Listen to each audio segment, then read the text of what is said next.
Good afternoon, Your Holiness.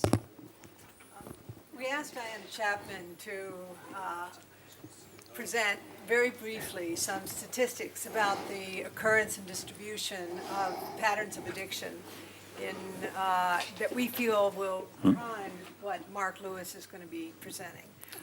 So if you'd begin. Yes, thank you. So I skipped over this little bit, and when we met at lunch, we felt it would be important just quickly to look at what we know about the extent of these problems statistically in the world, and I'll just very quickly. But still, I think he's telling you you have it on upside down. No. Otherwise, oh yes. His Holiness.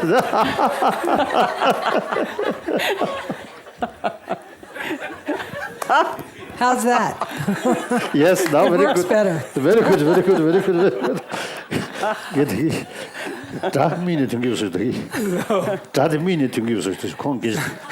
No, that's all right. Someone was saying the way you're wearing it, it feels as if the sound is coming out of your eyes. Well, that too. This makes it a lot easier. I was wondering why I couldn't hear myself. Good. So, Diane. Good. Thank you for your technological intervention. So just a few statistics. These are mostly from government sources, including this National Institute on Drug Abuse that will be represented here, and also the United Nations. And just quickly, so when we think about addiction, at least in the West, we tend to think first about illicit drugs, the so-called hard drugs that we associate with the words drug abuse and the often menacing images that these words conjure up. And I don't have any slides. These are going to be for the next presentation. So I'm just going to say a few words. So, but if we look at...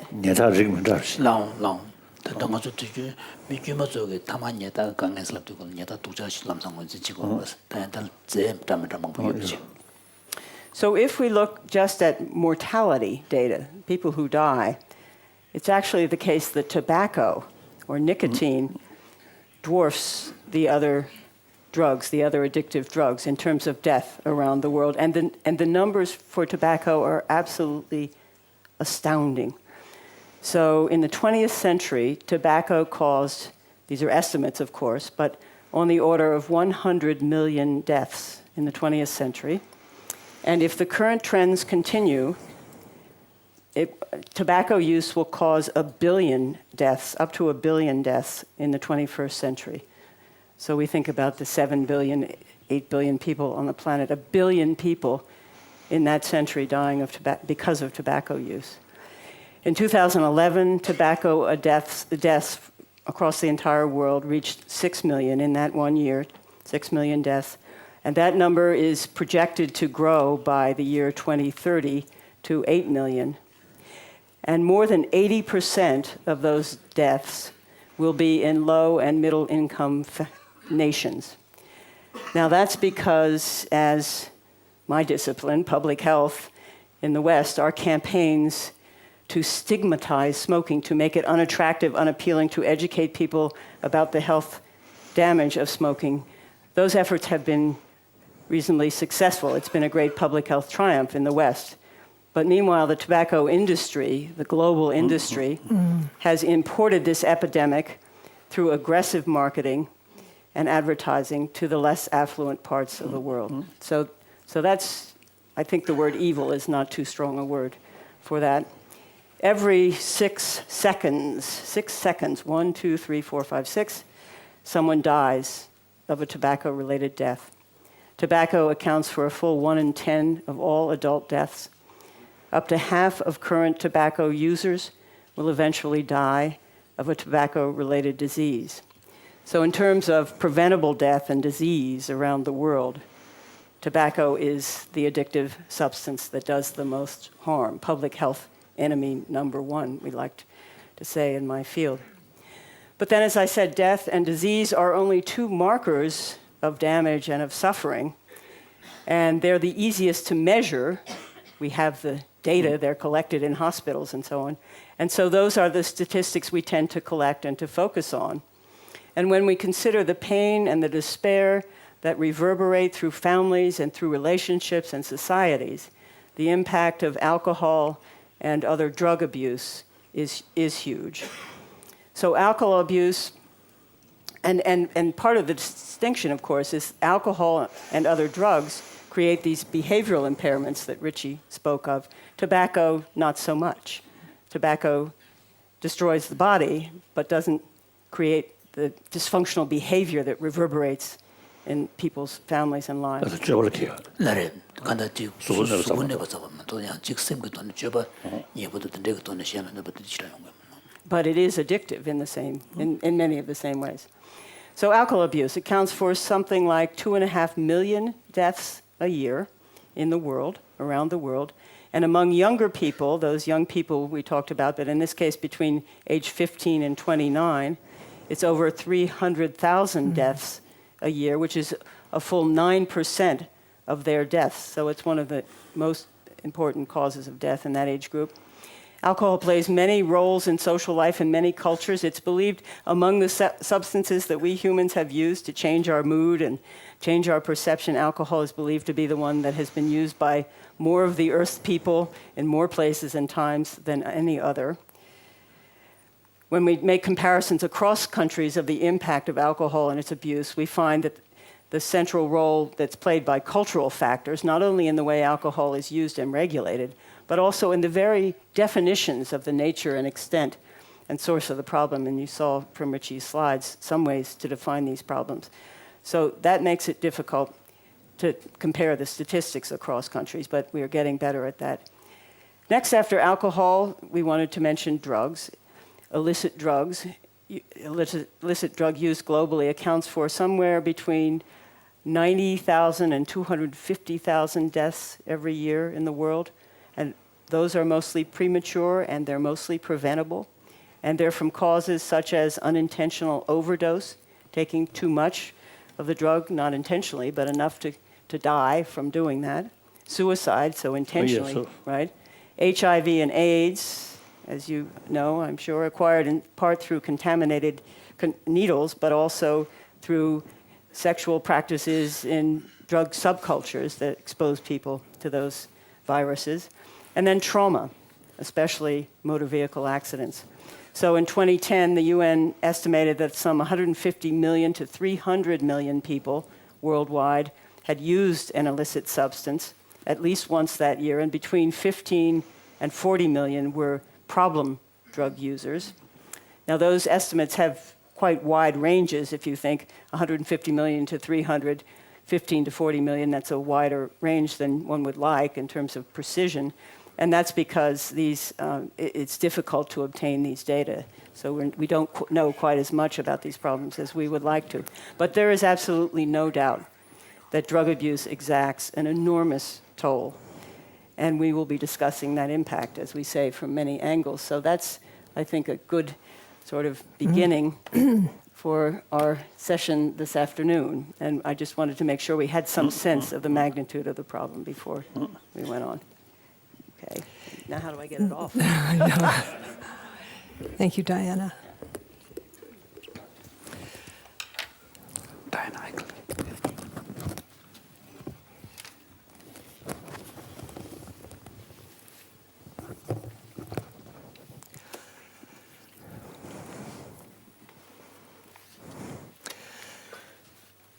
So, Your Holiness, clearly the extent of suffering caused by addiction is vast to consider. And then the lesser aspects of the continuum of craving have profound impacts environmentally, socially, psychologically, which we'll touch into. Our next presenter is Dr. Mark Lewis, who is a neuroscientist, but also is someone who has been through the journey of addiction. And as you recall, Francisco was always emphasizing the importance of being inside the experience, the first-person experience. So Mark, who's written a best-selling book called The Addicted Brain. Memoirs of an Addicted Brain. Memoirs of an Addicted Brain. is going to be exploring with us this afternoon, and then I hope we can open the discussion to our entire group and with you. Profiles of addiction, and also an exploration, how addiction builds upon itself, the nature of recursiveness in the addiction cycle, and also possibilities for transforming the experience of addiction. And our work right now in Mind and Life is this very important threshold where we're moving from pure research, some of which Mark will speak about today, into the application of this research into transforming suffering. So Mark, please. Hello. It's very good to meet you. And thank you for inviting me, everyone. It's a pleasure and honor to be here. This is not actually my presentation for today, but I wanted to show you some pictures because I thought that would help bring it home. Go down. Yeah, I do. Okay, we're there.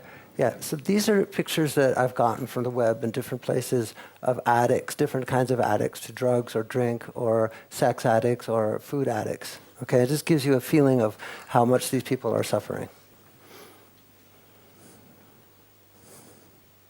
I'll just go through them. A drinker, so smoking crack.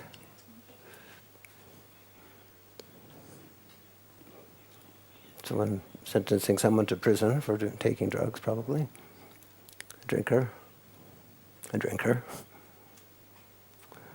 Someone shooting heroin or shooting cocaine or methamphetamine.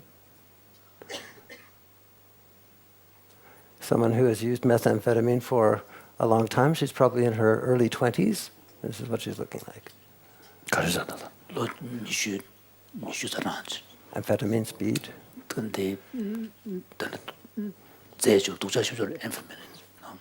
Speed. Someone who's high on speed or on something. This is the look of the addict who's looking for drugs. Gambling addiction. Gambling and alcohol go together quite well. Food addiction. Yeah, it's really crazy images. Sex addiction. It's a serious problem for some people. It's a serious problem for him.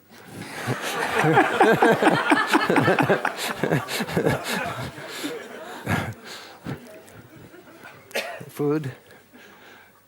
Anorexia, so she also eating problem.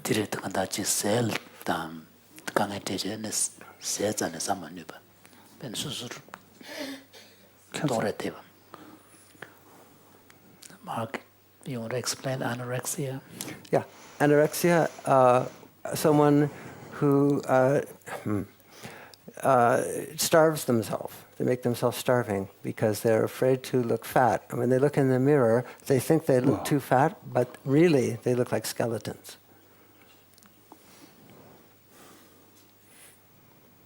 And people can die from it. And these are people who have probably taken heroin or something, and now they're almost unconscious. Or they are unconscious, or one of them is.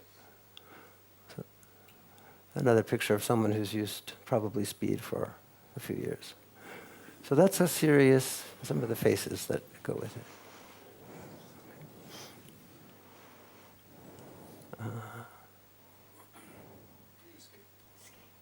Escape? Well. Okay. So, is this mine? No, where's mine? There it is. Yeah? Yeah. Okay. Okay, my talk. So, I have 3 main points. The first one, addiction works through repeating cycles in the mind and in the brain. I talk about it in the mind and then in the brain. You asked about the causal arrow, and I want to get to that. But the first causal arrow is a circle. 저서. 다시 다는 교다 재미 공간으로서 진짜 대 배치 진중이 되지 고르게 콜로 그러지. 콜로.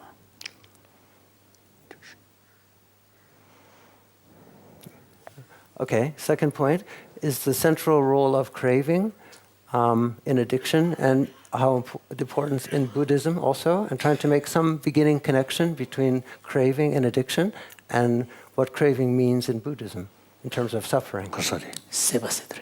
세바. And about how it relies on the neurochemistry of dopamine, which is this neurochemical that Richie. 크레빙 세디 타치도 이모션이 되면도 지 더발 근데 샴페인 더봐서도 중요한 거. 정말 짠 정말에. 다리 견제라. 괜찮아.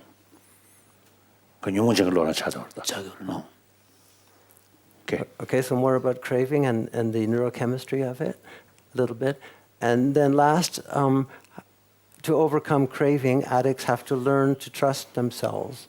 So this might- Holiness was asking the question that the English word craving, does it have a connotation by its very nature, something that is destructive, something that is negative, or can craving be in the context of a more positive object Yeah, well, or pursuits?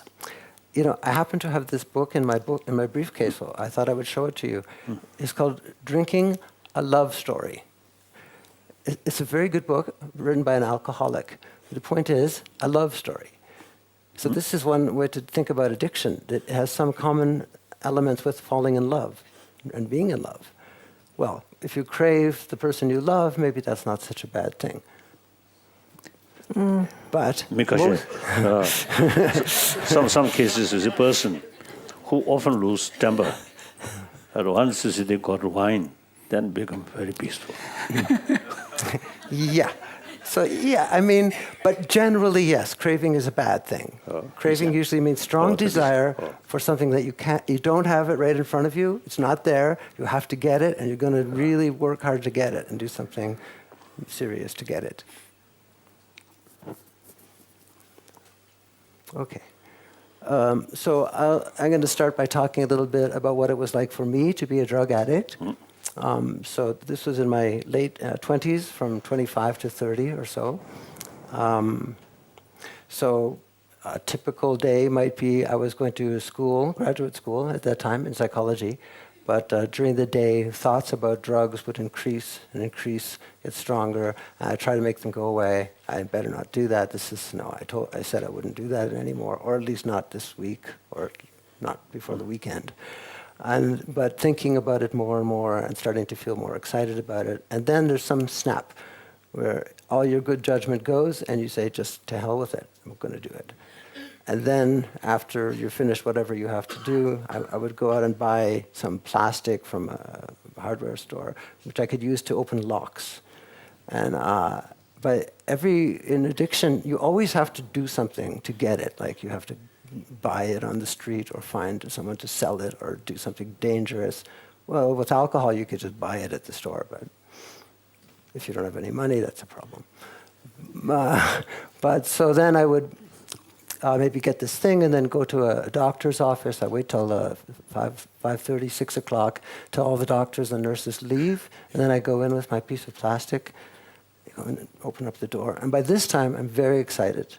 And this excitement, this anticipation is absolutely a really important part of it. It's all you can think about. And you can't stop then. It's extremely difficult to stop once you've reached that point in the cycle.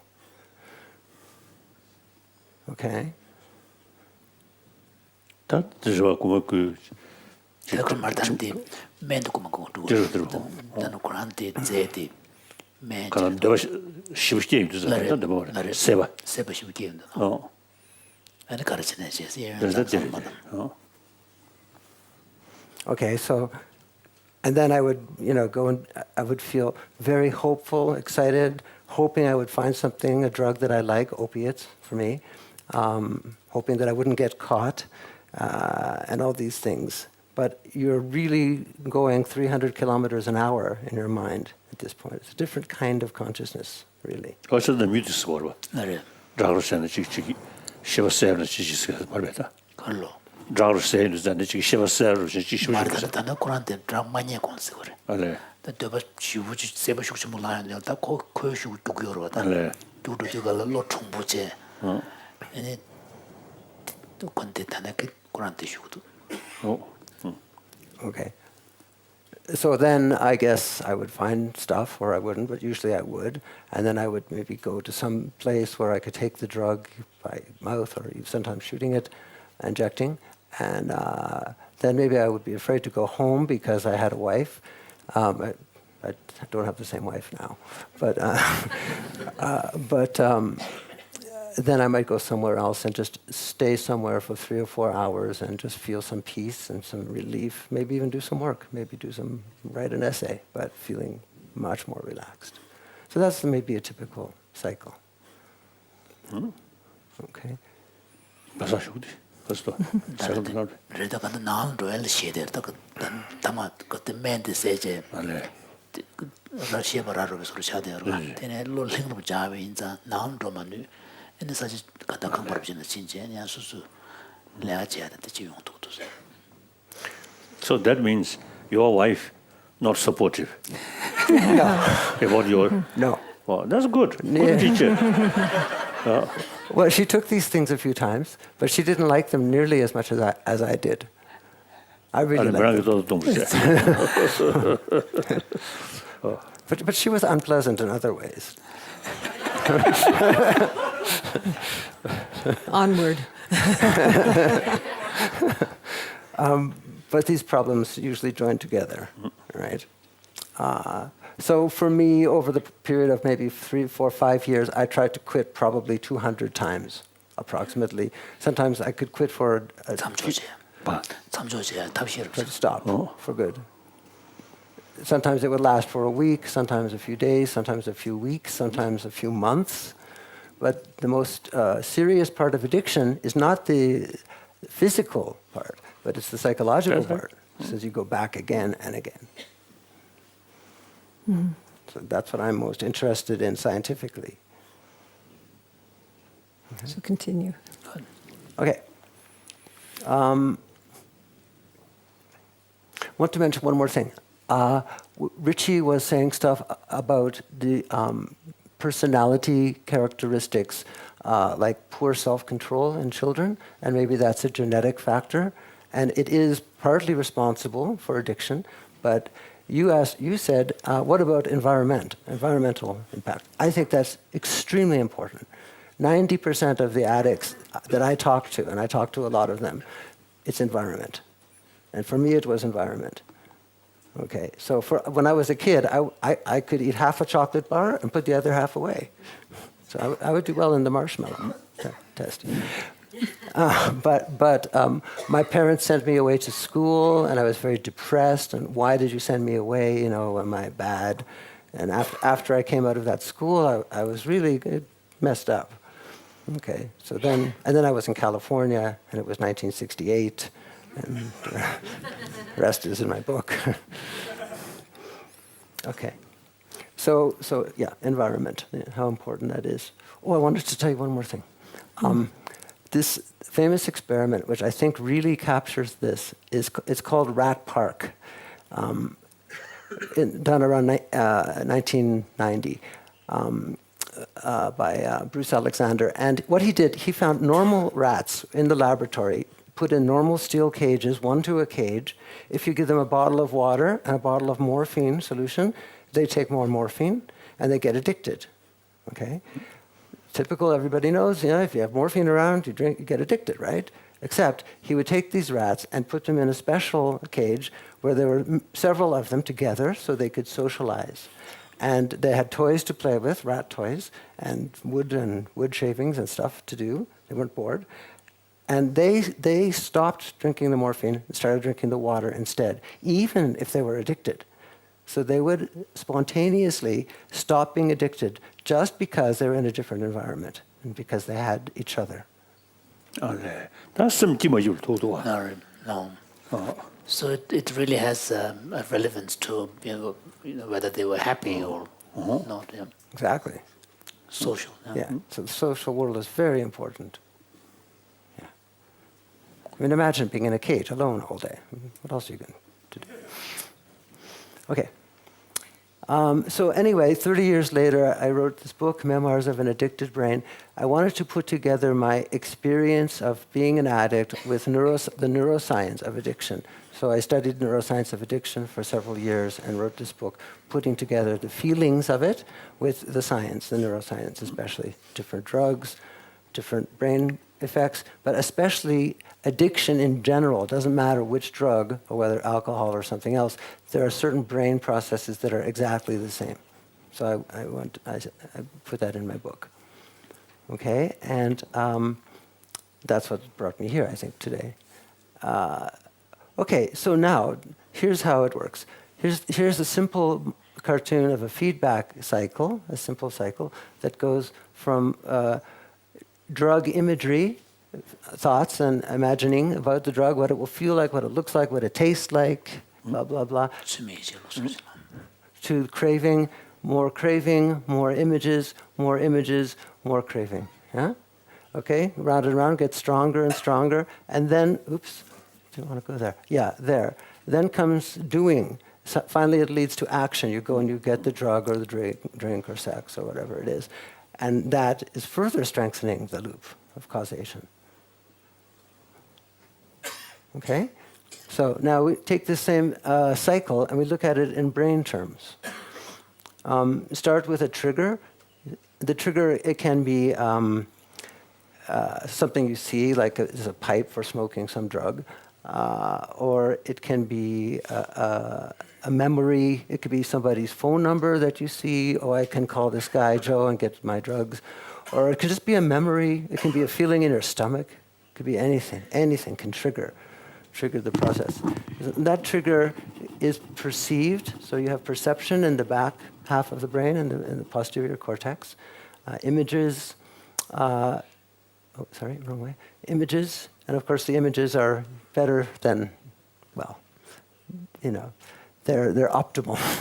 Oh, it's going to feel really good, and I'm going to feel very high and special, et cetera, et cetera. And those, why do I do that? Those. 나도 거도 다다 가서 해피스를 지기도잖아요. 그래서 직직디 any drug selling basic assembly 아직 시티로시도 직성 그게 즉 가서 다 최역직 상담을 실시를 주고 있어요. 직시해야 되죠. that 그것이 뭐래? His Holiness has heard from people that some people, when they use substances, certain types of drugs, it leads to some kind of spiritual type kind of euphoria experience. So His Holiness is wondering, where is that coming from?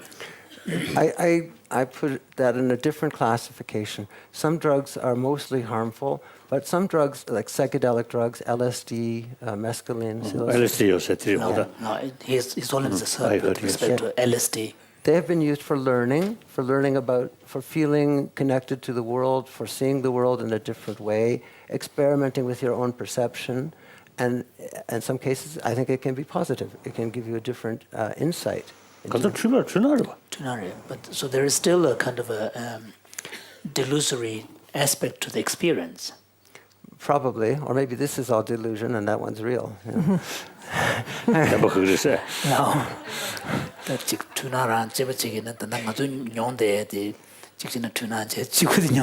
of course different level. So we're speaking at the conventional level. Yeah. Okay. Fine. Yes. The world changes shape and color and substance. Thinking changes. But the famous people, Baba Ramdas, Richard Alpert, and Aldous Huxley, and these famous philosophers have used psychedelic drugs, maybe for positive. But this is not the case for heroin or speed. There's really nothing positive.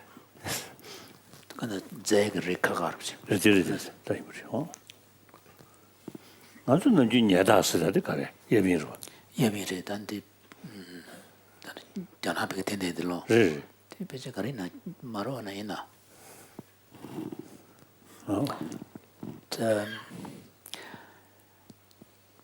in Tibetan we call it yabbing or nyetak. Is it opium? Yeah, it's opium. 오피모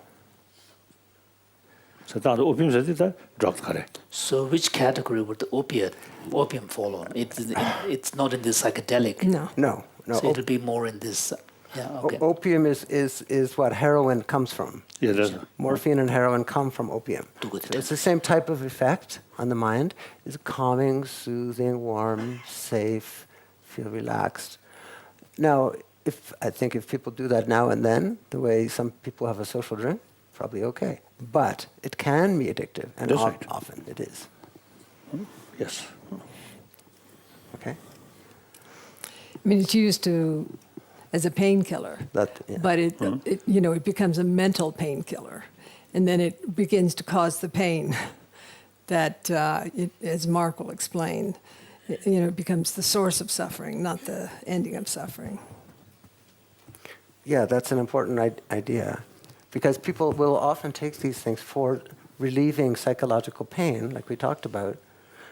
But once you are addicted, then the most of the stress becomes, I really need to get some more. And look, I'm such a terrible person because of this, and I hate myself. And now the stress is coming from the drug. But it still gets relieved by the drug, but it's also coming from the drug, round and round. Okay, so back to the brain. So now we're in the imagining phase, and the imagining is bringing dopamine up from the midbrain up to the striatum. This is what Richie talked about as the reward center. And one of the things it does is it produces craving, desire, attraction, right? Motivation, I want it. And it also changes attention. So attention gets very much focused, narrow, focused like that. You don't think about much else, only the thing that you want. And then there's a feedback cycle right there. Different brain parts send messages back to the midbrain, say more dopamine. Then you get more dopamine to the striatum, and the craving is intensified. And now you're planning, you're thinking about how am I going to do it, where am I going to get it, who will I call, where do I get some money, planning. That leads to more imagining, back and forth, more craving. And finally,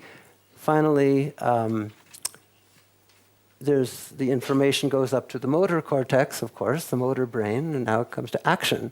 And the action is to get the drug. So that's the cycle. So ignorance said the levels one. So earlier in Richie's presentation, he talked about the role of delusion in this kind of cycle. So where would that fit in? I'm going to show you exactly where it fits in. Yeah, I'm going to get to that. Okay, so here's another way to look at the same cycle psychologically, the psychological elements. First comes the trigger or cue, then comes craving, then comes imagining, and there's a cycle there, intensification, more intensification, round and round, okay? 되게 imagine the didn't crab member. But earlier you had imagining before the craving. They come together. Yeah, they come together. Yeah. They really do. Together. Okay. I mean, you Buddhists know this better than we do, that thought and emotion always come together, right?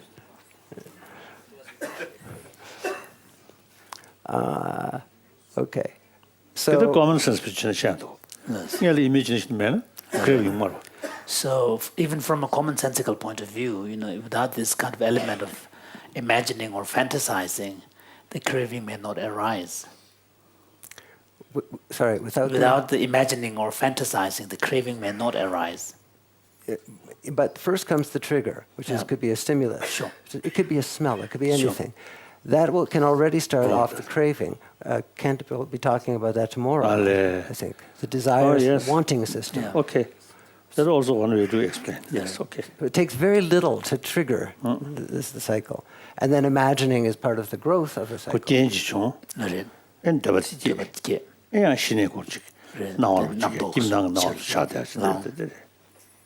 Good. It's like priming a pump. Yeah. Okay, so there's that cycle, and then comes finally doing the act, and then that leads to relief, first of all, right? Relief feels good, which leads to learning, reinforcement, just positive reinforcement or negative reinforcement.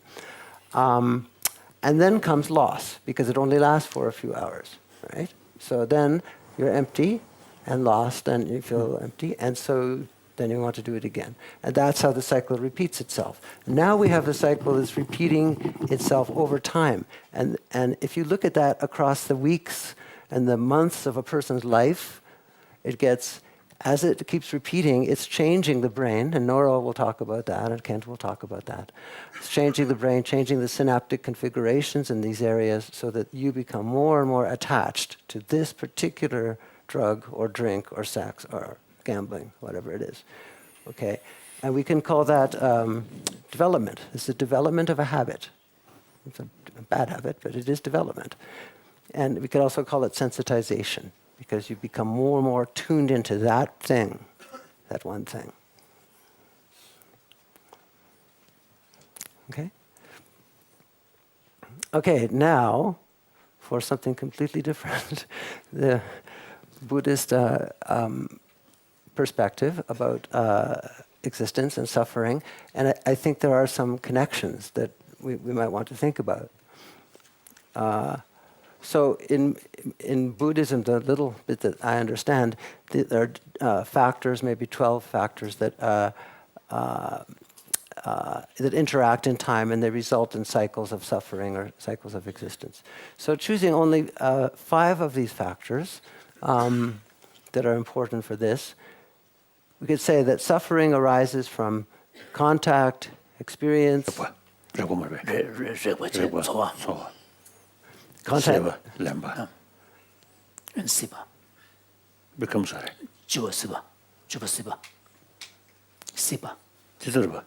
it becomes a sorry.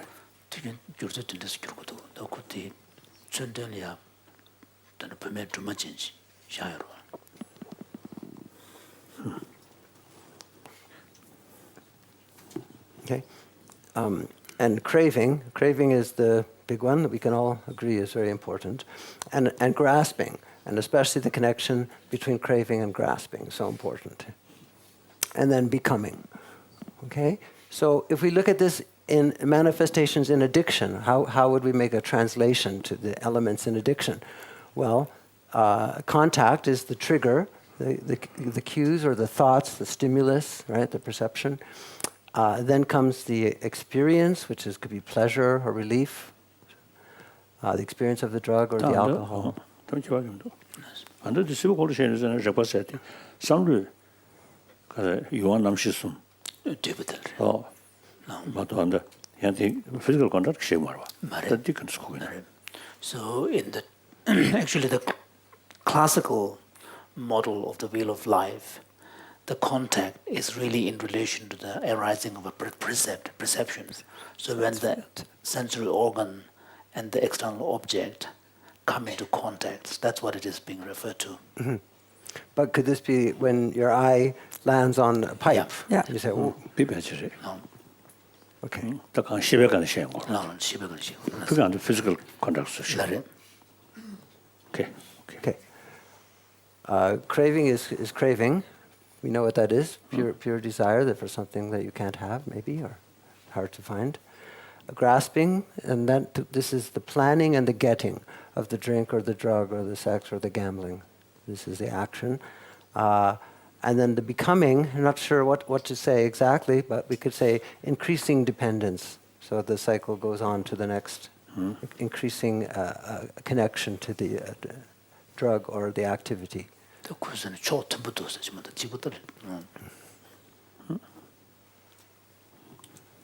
Okay. So, and now I want to talk more about craving, specifically. Craving is the one condition that all addicts agree is their worst enemy. And I talk to many addicts on my blog, and it's always, that's the worst part, okay? This is, believe me, 99%, that's the worst part. How do you escape from craving? And neuroscience helps us understand why craving is so difficult to escape from, why it's so nasty, why it's so powerful. So these are the 4 major neuromodulators. They come up from below the cortex, and they come up into the cortex and limbic system, and they things like serotonin and dopamine, and they have global effects. So they affect not only a few cells, but huge numbers of cells at the same time. And the one. So there are 4 different colors. You want to explain them? Yeah, I think, I just want to say there's a bunch of them, but we're going to focus on dopamine. That's just one of them. Chemical 가가르잖아. Dopamine, serotonin. So 다른 거랑 dopamine 간데 되시겠어. I just want to show how complicated it is. So here's dopamine, and it's a neuromodulator that's job is to get us to go after goals, right? And pursuing goals. And it mostly goes to the striatum, which we talked about, that reward part, and also to the prefrontal cortex, like Richie talked about, where it's just in charge of some cognitive planning. Okay, now, so what does dopamine actually do? Well, it focuses attention on the immediate goal. Like I said, it narrows attention, okay? It narrows attention. And it also generates desire or craving at the same time. These 2 things go together. Narrow attention, more attraction, like a funnel. Craving traps you in this moment of anticipation for the thing that is in your attention. So what is it like to be in a state of craving? Well, it's not just a steady state. It's not just stable. Rather, it goes up in time. Because of the dopamine pump, it goes up, okay? It rises in time. It gets stronger and stronger by the moment. As the reward gets closer in time. So as you get close, you know that 7 o'clock you're going to have a drink, then at 6:30 it's going up, 6:45 it's higher, it goes up like that, okay? Okay, so here's an example where we have, in this graph, intensity of desire is on the y-axis, and this is time, could be hours on the x-axis. And here's 2 rewards. One is a drug, and one is a happy girlfriend, or a happy wife, right? If you take the drug, you probably won't have a happy wife, right? That's just That drug should be a happy wife the correct. Drug should be a happy wife the Okay, so we can see that the happy girlfriend is worth more than the drug, but the problem is that for the addict, as the addict is, this is the dopamine rising to this reward, to the drug, and it goes above the line of desire, or that's leading to the happy wife. So the happy wife goes down in value, and the drug goes up in value, just because it's closer in time. Then sex addictive Maria. So what Have you about, got a girlfriend thing Maria? so what about, how would that translate in the case of a sex addict?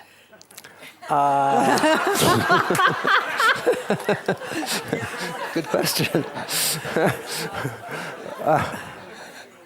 Well, Go for it, Mark. am I supposed to answer that? 그래서 I guess if the person you're having sex with is your wife and it makes her happy too, then it's just one curve. 약간 the sex addict 있나 양 자와쳐서 수술한 게 김에 다 로이 멤버이나. 수술한 게 김에 되나 근데 수술 김에 되고 여버지나 아니 군인 냥뭐 집어 자는 거 봐서 다 sex addict 망보지 양 수술한 게 산다 많이 뭐 현달래 냥 뭐. Yes. Sexual misconduct. So there will be a lot of Usually it's infidelities. Yes. Usually it's probably not your girlfriend or your wife, it's somebody else. And then as you mentioned, the animal, the mice, 네. and the 가서 죽지 addicted one. Opiate, yeah. Sex addict 아니나 animal이야. So you mentioned about rats getting addicted to, was it opiate? Yeah. Yeah, opiates, morphine. And some wines, I think. And alcohol, possibly. they can, yes. But what about sex addicts in Animal, I don't animal? think. Rabbits. Rabbits. That's just because of the. I mean, just for because of the So for time for reproduction. and then come. Otherwise, Don't look at me.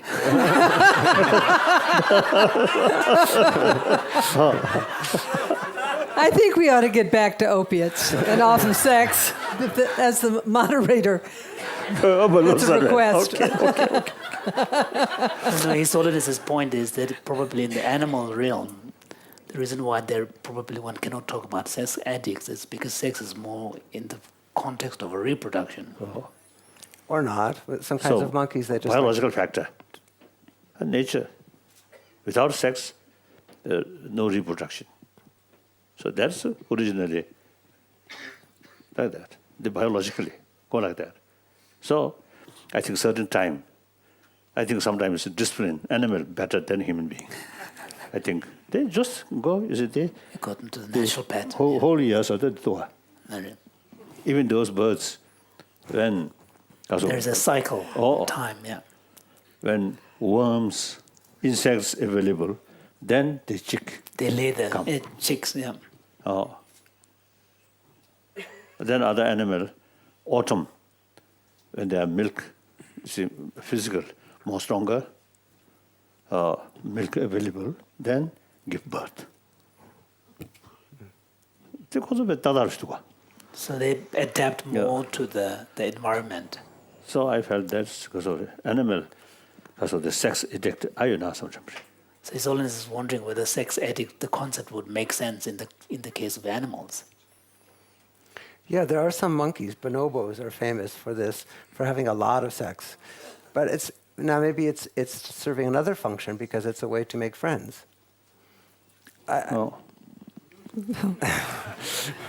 That also, I think, the more so strong body, male usually, you see, strong body, and then usually it's the leader of the herd, group. The group. So you see, he have a lot of work. Okay. Now, okay. We knew that happy girlfriend was going to be a problem. I guess so. Okay, maybe you can get back yes. to the Okay, slide. we're gonna do cake now. We're gonna do cake. yes. All right. There's cake. That's a piece of cake. This is another version of the same idea. So let's go right to here. Why is that man going after the cake? Okay, because here's one goal. Here's another goal. This goal is worth more. He's going after the cake because it seems that it's worth more than future imagined happiness. Here's the future imagined happiness.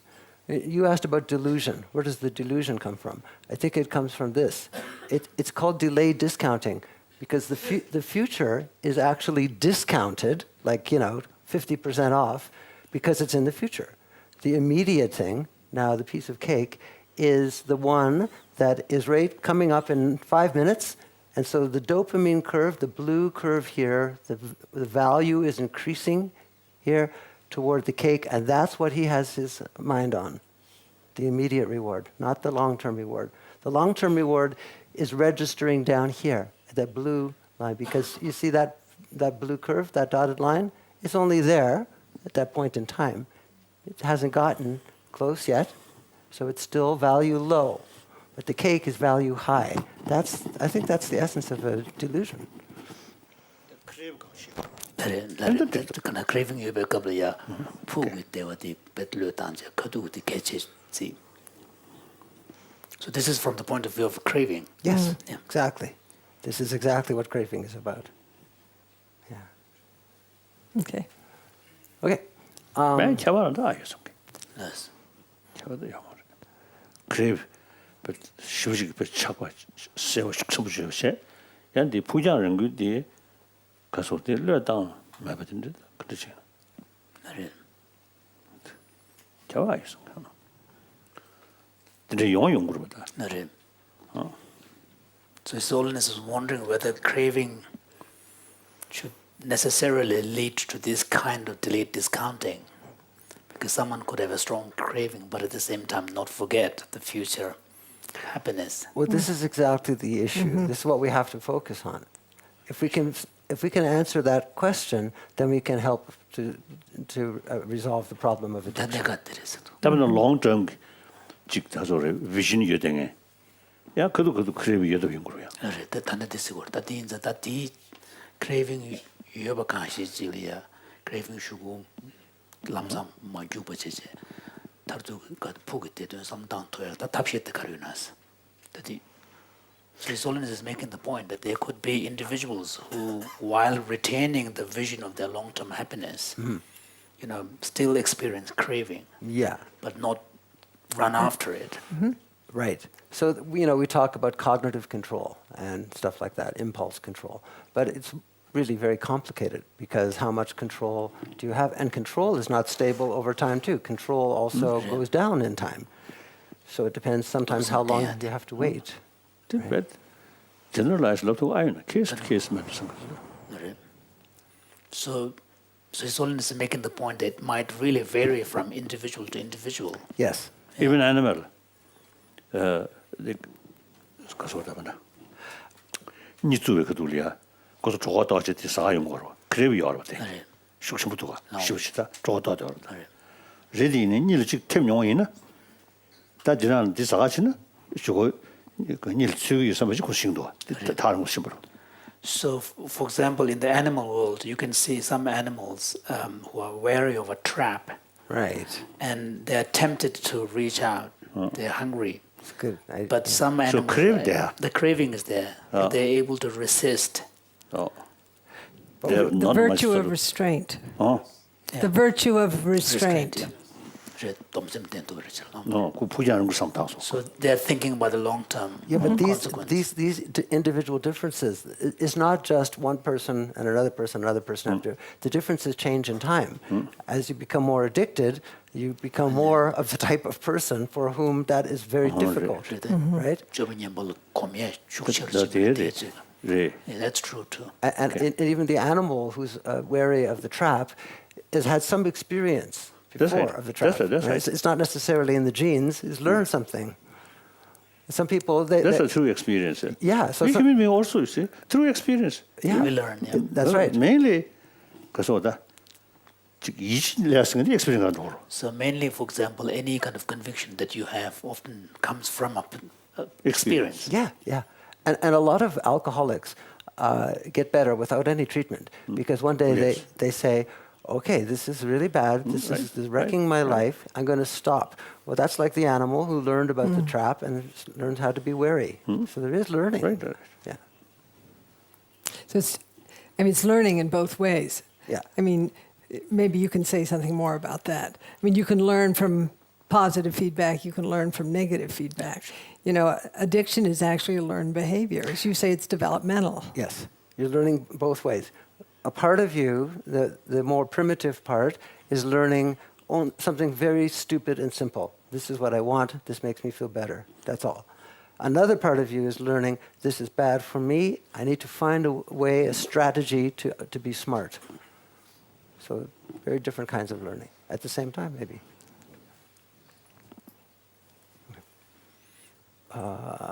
Yeah, because dopamine is tuned to the cake. Okay, so another just example. So now is worth more than later. Now seems extremely valuable, much more valuable than later. This is the grip of the immediate goal. Here, the immediate goal is snorting cocaine. Again, I don't know why I got into the happy wife, happy girlfriend thing, but that's one possible future. But this is stronger now because it's present, not future. Okay, enough of that. The last part, how this is. Okay. Happy marriage. And also is a source as a preparation for happy divorce. Yeah, that's true. It can happen that way. Yes, it did for me.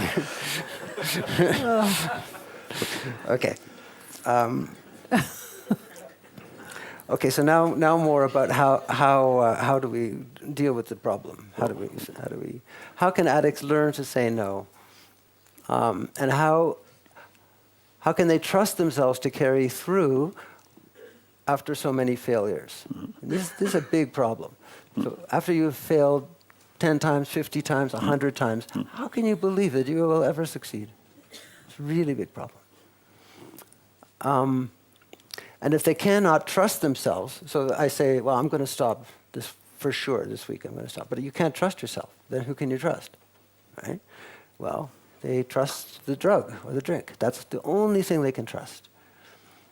And that's the real problem, because they get some relief for a while, but then they end up feeling worse. So it's another kind of betrayal. So the only thing you can trust is the thing you're addicted to, but the thing you're addicted to is wrecking your life or even killing you. This is why addicts are so miserable. They're really miserable. Okay. So what is the solution? Tell us. Use human intelligence, common sense. Okay, I think. it's hard. I think education, and also is the environment. I think the environment's very I think important. among the 10 people, all 9 always drink, and then very difficult. For that One person is restrained, difficult. So everybody, too much sort of negative sort of emotion. Then someone, I think, difficult. So therefore, so we really need, through education, some kind of, because the mass movement, right? Not Massive movement. Right? no, mass movement. Oh, mass movement. And try to create healthy society, healthy family. Yeah, that's the big solution. I think so too. But for the immediate now, we want to try to find a way to help addicts who are in big trouble, and logic and common sense are not working very well. So I just want to mention a couple of ideas that addicts have to find a different way of talking to themselves, a different kind of internal dialogue. You're always talking to yourself, having some dialogue, That's right? right. Okay. And it could be a dialogue with the future self, kind of like we were saying before. So you say, okay, if I don't take any drink for the next 5-6 days, I'm going to be feeling much better. So future self says, just don't do it. Just watch a movie. Do something else instead. Go to a movie. Okay, future self, you're right. I'm wrong. I listen to you. It could be a real dialogue. And the future self says, good, just trust me, and do what I say. And okay, but it doesn't always work so well. Another kind of dialogue you could think of is with the higher self. And I don't know exactly what word you might want to use, but sometimes when people meditate or when they feel more confident or they have a bigger picture of the world or themselves, they have a better perspective. And so this could be a higher self, and maybe you could have a dialogue with that part. And the dialogue, the thing is, and here's another big problem, the dialogue, it can be friendly, like with the future self, but it could also be judgmental and accusatory. It can be nasty. And with addicts, very often this is the case, because some part, like a parent in your mind or something, or your teacher is saying, you're a lousy, rotten... You're a lousy, rotten addict. Okay? So what do you feel? You feel... Yes. So Holiness is saying that maybe you need a combination of both. both some of this. Mixture, yeah. Right.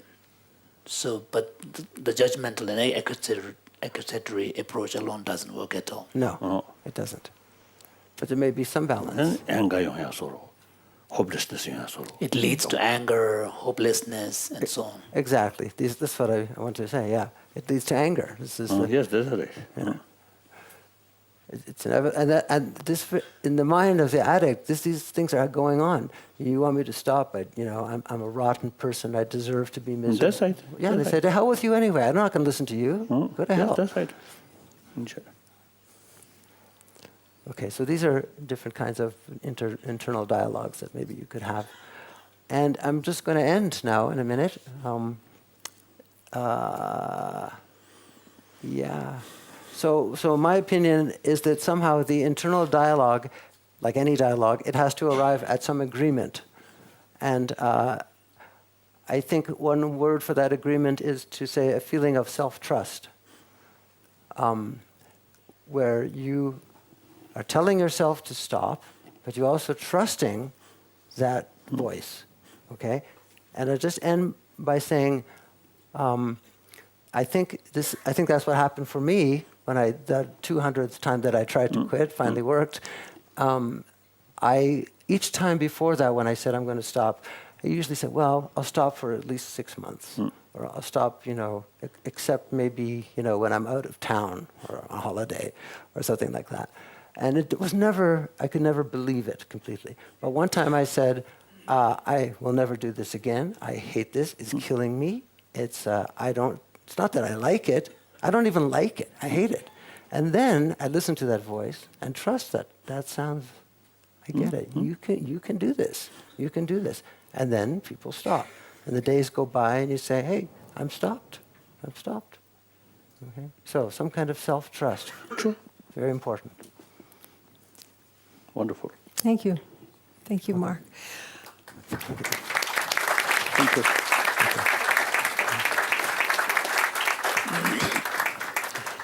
So, do you have a question that you wanted to ask His Holiness? Yeah, I do. These last few slides, the idea of some internal dialogue, that it can be more judgmental or it can be more compassionate. And I think it's very important that there must be some compassion in that. But my question to you, how do you get that there? Especially when people really hate themselves, they really feel disgust for themselves.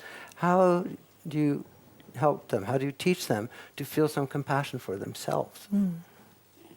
저는 지금 하는 지금 도망고도 되게 그들 지금 이 마셔서 소소소 막아요. 그래서 전 이 마셔서. 야구 삼다면 소소 막아요. 그걸 소소 야구 중나서 뒤뭐 준비 그들 인 막아시듯이 들어. So Solon was saying that initially, when he first heard the phrase self-hatred, hating oneself, it seems almost kind of paradoxical. How can that be possible? But then later thinking more about it, even the fact that one may hate oneself must arise from a basic kind of underlying instinct where they care for themselves. And because you fall short of what you expect of yourself, then you hate. Yeah. So in deep insight, as a basis, you see self-centered attitude there. So there is a kind self-love of there. Yeah, self-love. Yeah. So you want to be best, something, and fail. So then self-hatred comes.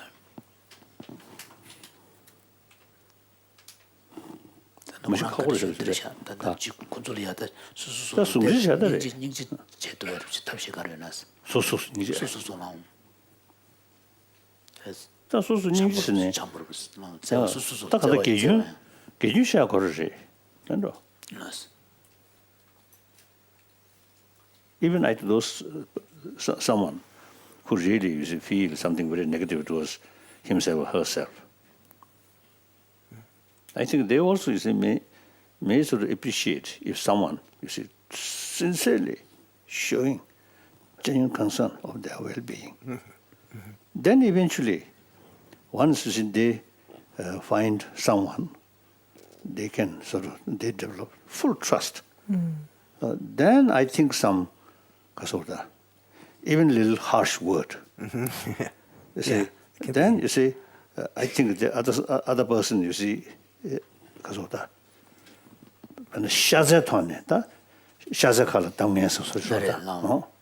so then there will be a greater responsiveness to listen to others more kind of harsher kind of words. So there's a Tibetan phrase which says that in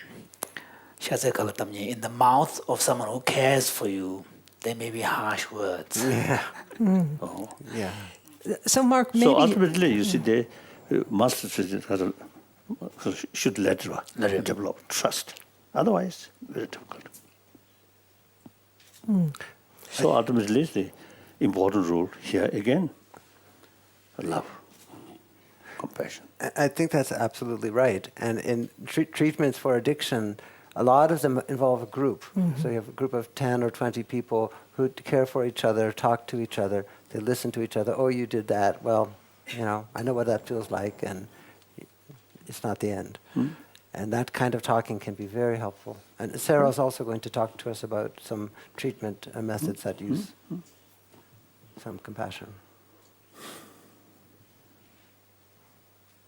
I guess another question, which is really part of the same question, there's a particular emotion involved in addiction more than any other emotion, and that is the emotion of shame, which by itself is incredibly painful. I mean, some emotions like anger is destructive, yes, but painful, no, not really. But shame is really, really painful.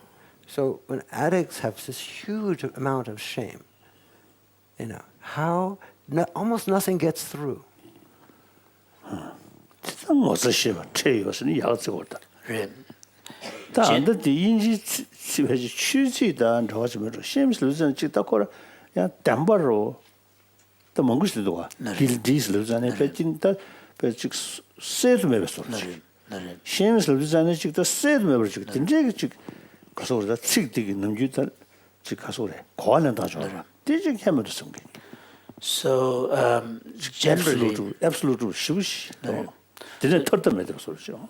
So generally, kind of from the kind of point of view of theory of ethics or morality in the Buddhist tradition, including the non-Buddhist Indian traditions, the ability to feel shame is considered to be an important moral quality, moral disposition.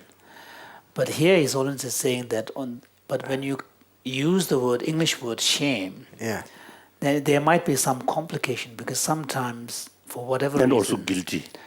And guilt.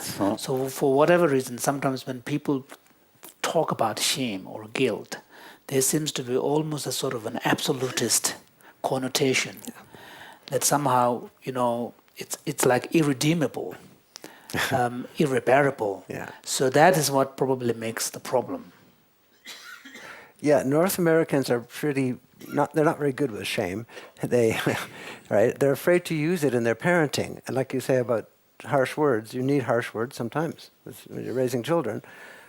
But this amount of shame, okay, this amount of shame, okay. When you have that amount of shame, sometimes it's toxic. It's like poison.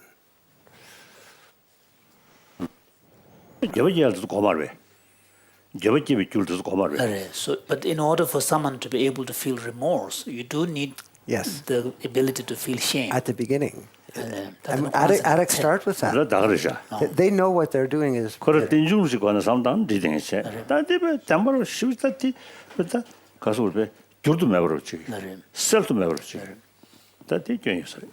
this seems to suggest it's again a matter of proportion and also attitude towards it.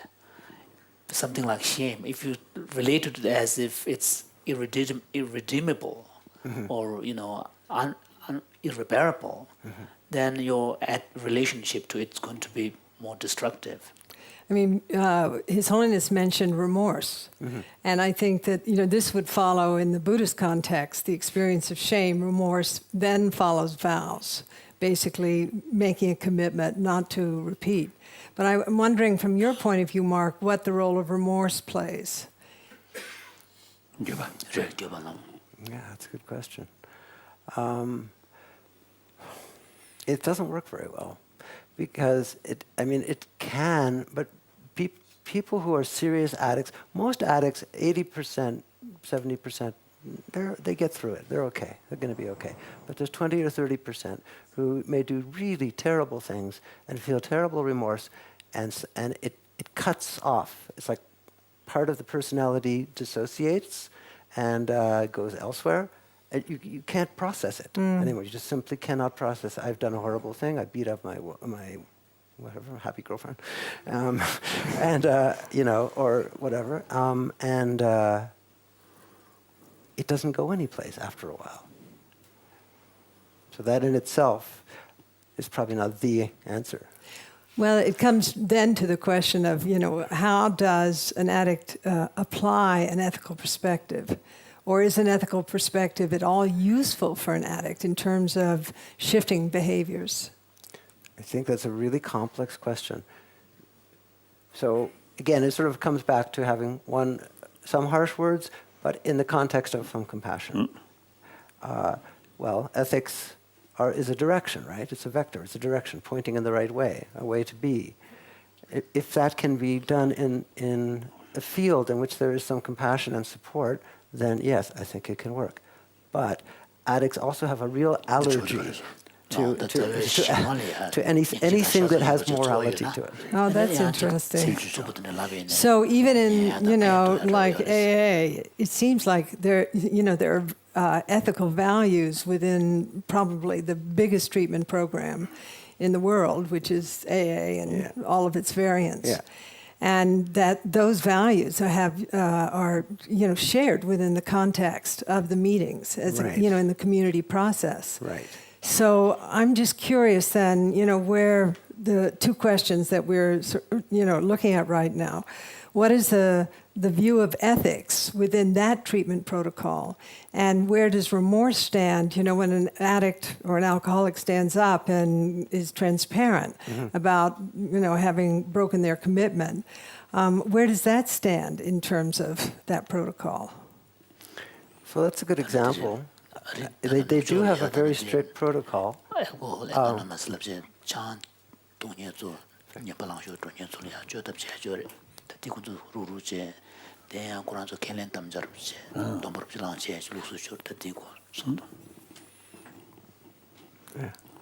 Remorse and ethics, Right. within that particular treatment context, which is probably the biggest treatment modality, This is Alcoholics Anonymous, AA. You heard or of it? NA, or I just explained to His Holiness. So you want to briefly explain how AA is structured? It's been going on since the 1930s, and it's free. And groups of alcoholics or drug users will get together, maybe 10 to 20 to even 30 get together and talk, and they try to commit to stopping. They must stop. And they have 12 steps for doing this. And one of the steps is to realize, say, I'm helpless. I have no power over this. Well, there's a lot of argument about that because, like you said, we might not want to be helpless. We might want to be cognitively helpful, and powerful. And in fact, AA is not always so successful. But they do have a code, an ethical code. They try to make it work. 내 시험 정도 감도 매우 만들어야 하거든. 감도 매우 아니 딜레버 동명스로 있나? 아니 박사 녀거샤다. 녀거샤. So when it comes to treatment, 그걸 지라고 소소소 감도 매우 뛰는다 그러시마도 가고. in terms of treatment and the efficacy, given that the tremendous diversity among people, mental dispositions, inclinations, their background, and propensities, and so on. So, it would be quite difficult to really come up with something that would be somehow uniform. For a group. Yeah. Yeah, that's certainly a problem. But they have the care on one side, and they do have these steps of behavior on the other side. And they take the idea of addiction and they put it out there. They say your addiction is trying to get you. It's like an evil force. It's trying to get you. You have to be strong and keep it outside. And every day you have to concentrate, never have a drink, never have a drink, never have a drink. So this is an ethics, right?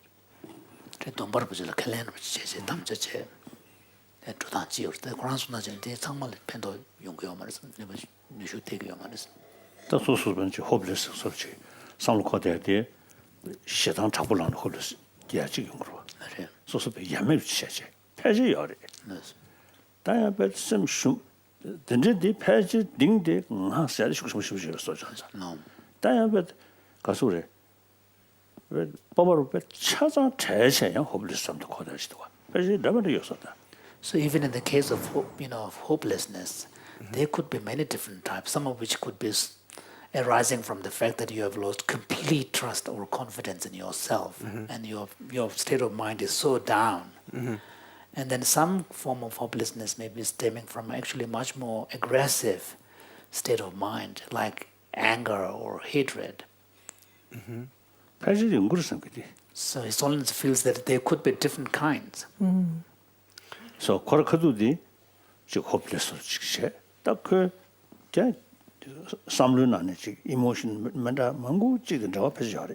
So on the surface, it may seem like the same thing, Yeah. but the underlying them might be many different kind of mental processes, quite different from each other. Yeah, I think So that. that dish becheje in the nyabotanda chawar.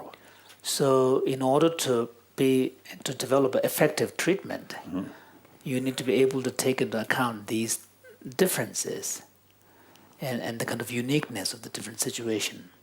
Right. So some people would treat addiction one-to-one. A therapist and a person did some psychotherapy, one-to-one. And that might be useful because then you really learn about that person's problem. Other approaches are by group, but there are many different group approaches. And Sarah Bowen will talk about an approach that uses mindfulness as well as group support together, which I think is quite powerful.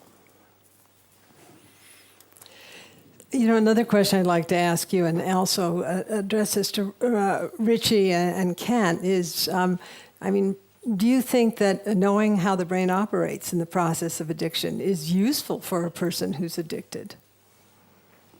Is that helpful? What do you think?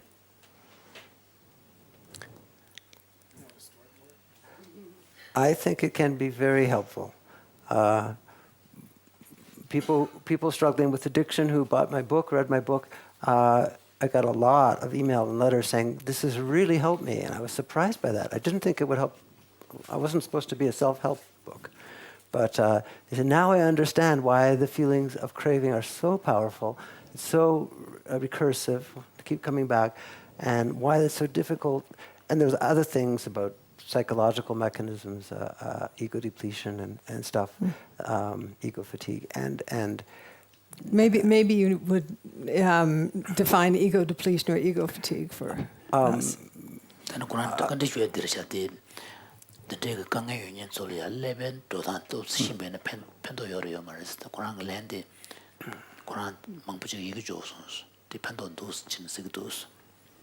The main thing is people say, okay, now I get it better. I understand this is a physical process in my brain, in my body. It's not just that I'm a bad person or a weak person. These are physical things going on in my brain. Okay, that helps. That really helps me understand it. And I think it has helped some people to recover. So how, and then Richie, yeah. If I can add just one thing. The process of addiction is predicated on the brain being plastic. The brain changes in response to the experience of addiction. But knowing that the brain is plastic, it can also change for the better. And so understanding the dual roles of plasticity can be helpful in promoting some hope for a positive transformation. I agree. The neuroplasticity is a very useful concept for people thinking, will I ever change? Can I ever stop? This is what becomes interesting then from this perspective is, how you educate people before they enter into the cycle of addiction. Yeah. Ken, what's your perspective? Neuroscientists and psychologists of addiction live in hope that understanding the nature of the craving process will give rise to better solutions for dealing with that process. Today, perhaps all it gives is insight and maybe helps inform accounts such as Mark's. But perhaps in the future, with better knowledge of the process, we can and you can develop better ways of dealing with the craving.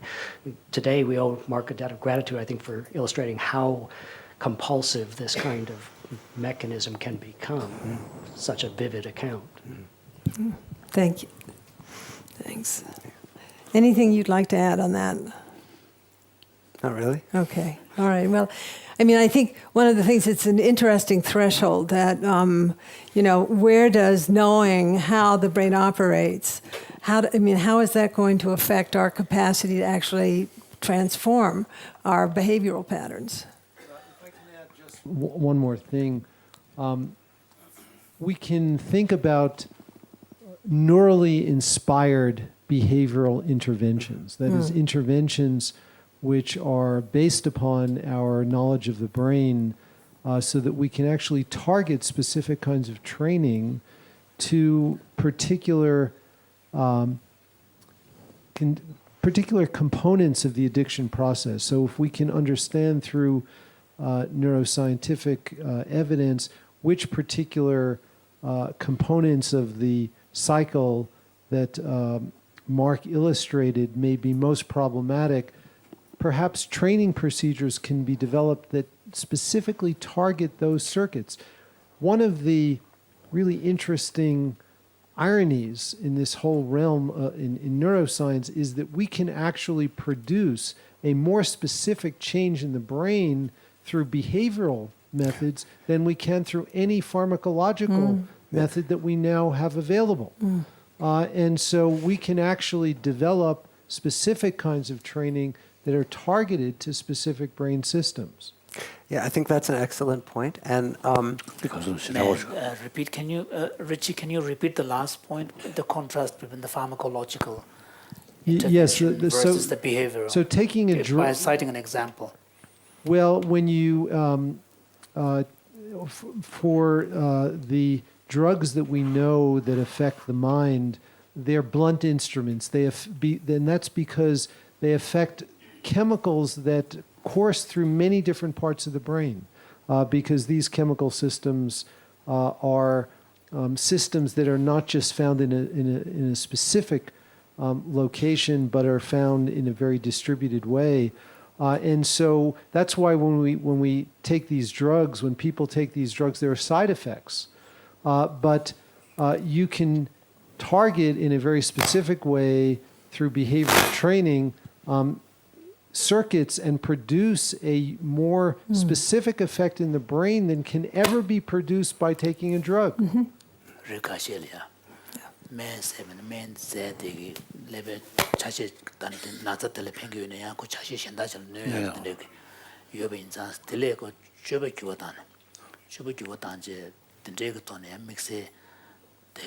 So I'm still not very clear. Specific behavioral interventions like what? Yeah. So, for example, in the area of attention, there are drugs that are available for individuals with attention deficit hyperactivity disorder. Those drugs affect widely distributed systems in the brain, and there's a little bit of evidence to suggest, in fact, there was a very important paper just very recently published within the last couple of weeks in a major journal in Nature by a neuroscientist at the University of California, San Francisco, showing that certain kinds of video games that were specifically designed to train attention can actually produce more specific changes in the brain than are produced by taking methylphenidate, which is a stimulant drug that's used to treat individuals with attention deficit hyperactivity disorder. So that's a specific example.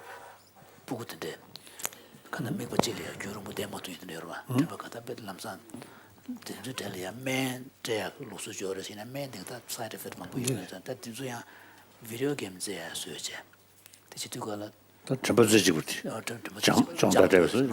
It was a special game developed. Sure. Yes, Mark, if you could go back to the cake slide.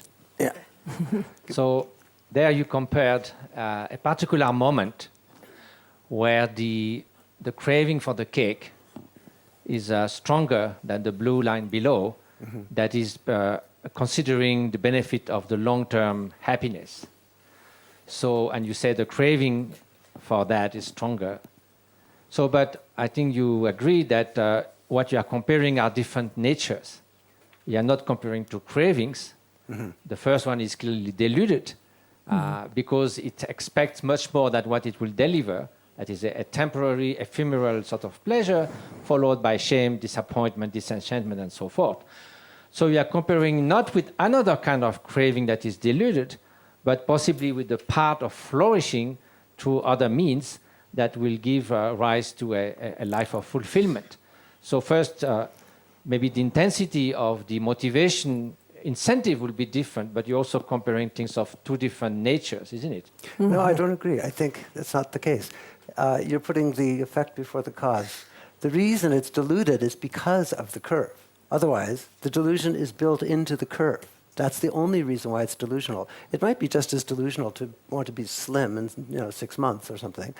But the point is that the delusional nature, the unreality of it, is a function of the way the brain focuses attention and desire.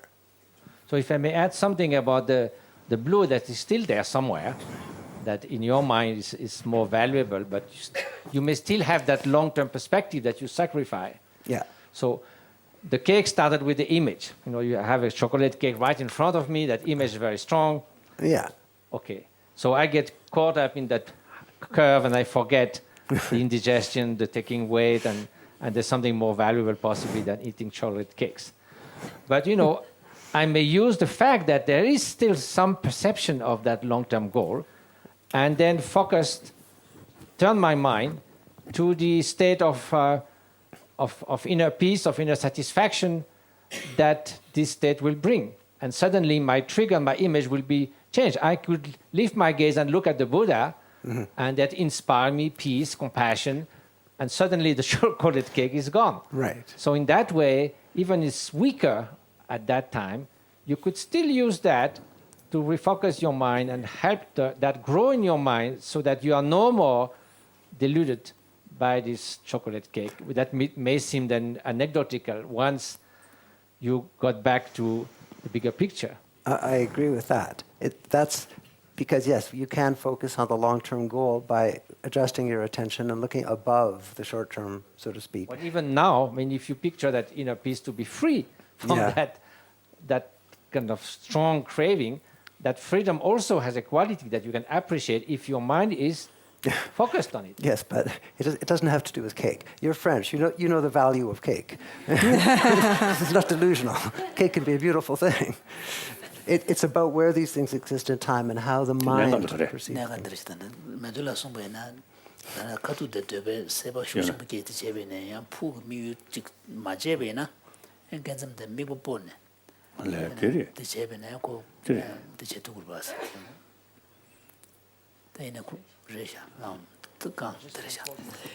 Mathieu, I think if you back down out of addiction into craving, if it's addiction, it's more difficult probably to break that cycle, but it's easier to intervene at the level of craving. It's like once the horse is out of the barn, so to speak, you're, in a way, you're kind of sunk. It's the chocolate cake or die. But where I'm interested in is not just the so-called pathology or the issue of addiction, but since craving is probably more pervasive than addiction, it's how to intervene at the point of craving to transform that craving out of a delusional system into something where there's a realistic appraisal of outcomes, cause and effect, and so forth. So you gave an example of that, which is to actually shift the locus of your focus of your attention, which is a really good example. It's like, you're looking at the chocolate cake, but you raise your eyes to the Buddha, for example, or you do something equivalent to that. Yeah. I wonder if there are other processes that you or Richie or others might engage in that actually break the craving. Craving is, that's something probably all of us suffer from to greater or lesser degrees. But, it's like it's that level also I think we need to address, not just addiction. Yeah, I think one other issue which we haven't explored yet is the issue of awareness. Craving can arise in the absence of awareness.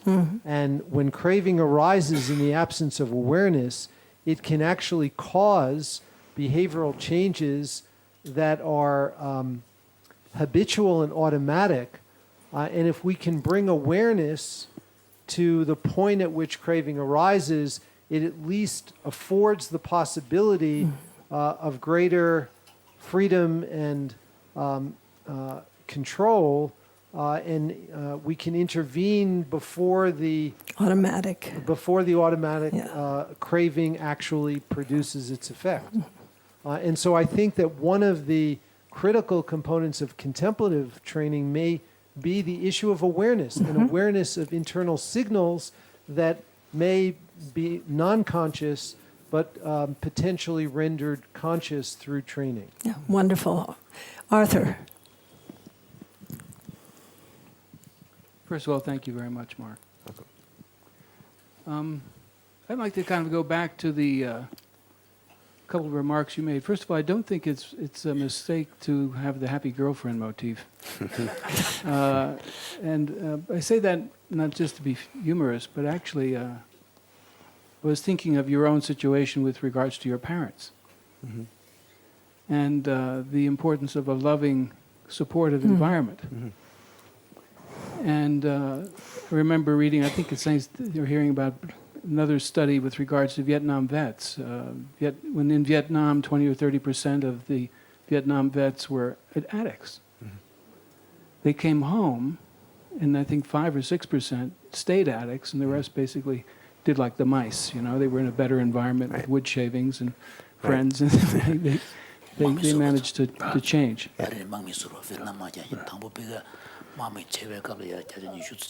And so what I'm wondering, going back to the,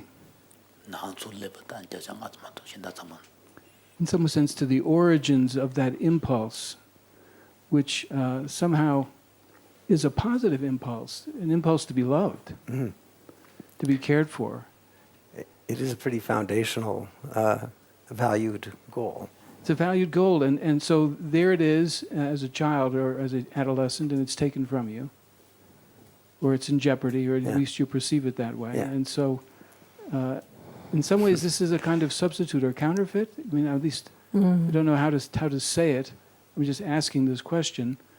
So you could say the longing, which is delusory, is satisfied by a delusory substitute. Yeah. You know, is it rooted in what's it rooted in? What it is that's in some sense the positive virtue, the thing that is actually human. That.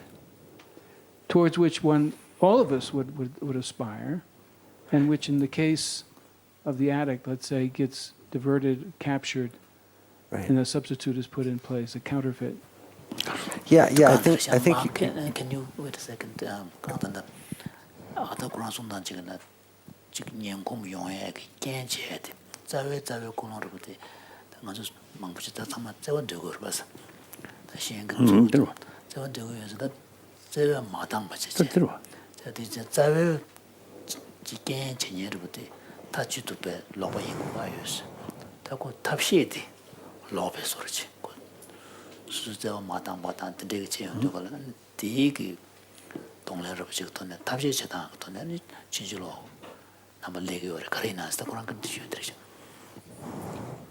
So what's your response?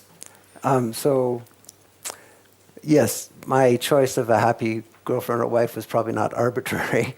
I've always felt quite at peace when I'm in a peaceful interpersonal relationship. That's been, one of my ideals. And I was showing His Holiness this book, which I just happened to be carrying around. It's called Drinking a Love Story. It's an excellent book. It came out about 10 years ago. And it's written by an alcoholic woman. And it's beautifully written.